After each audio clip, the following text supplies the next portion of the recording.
Ironie de l'histoire, ces parents d'enfants touchés par les réseaux sociaux et ces membres de protection de l'enfance apprennent par les réseaux le verdict. Ce 25 mars, ce jury de Los Angeles a donc condamné deux géants, Google et Meta, à verser des dommages et intérêts. Soulagée, nerveuse, c'est surréaliste, tellement surréaliste. Nous avons vécu pour cela pendant longtemps. C'est sans aucun doute le début d'un revirement de situation pour les géants de la tech. Photo souvenir pour les avocats des familles et des associations sur les marches du palais de justice. Ce 25 mars 2026 serait donc une date à retenir. Le simple fait d'accorder une somme en affirmant que leur conduite méritait d'être sanctionnée est remarquable.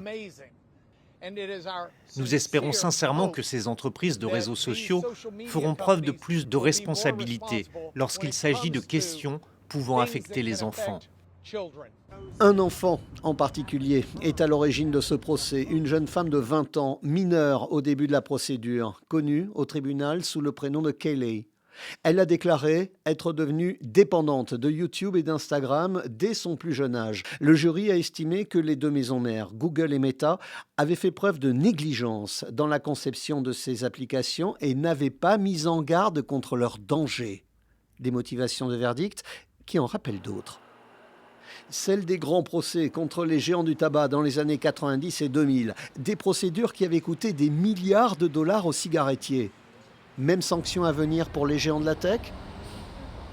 Je pense que ce verdict crée un vrai précédent. Avez-vous conçu votre produit de manière à nuire à des personnes? Et maintenant que cela a été établi et que les faits révélés lors de ce procès ont été mis en lumière, d'autres avocats vont certainement maintenant s'en emparer.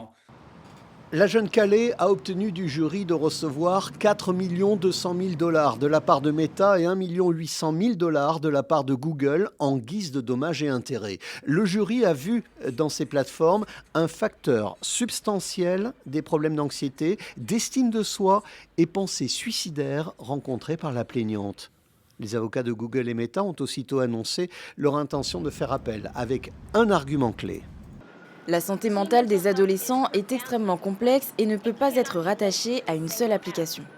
Aussitôt après ce verdict, les parents d'autres enfants, sur le parvis du tribunal de Los Angeles, ont déployé cette banderole avec des noms et des âges de nombreux adolescents victimes de cette addiction aux réseaux sociaux.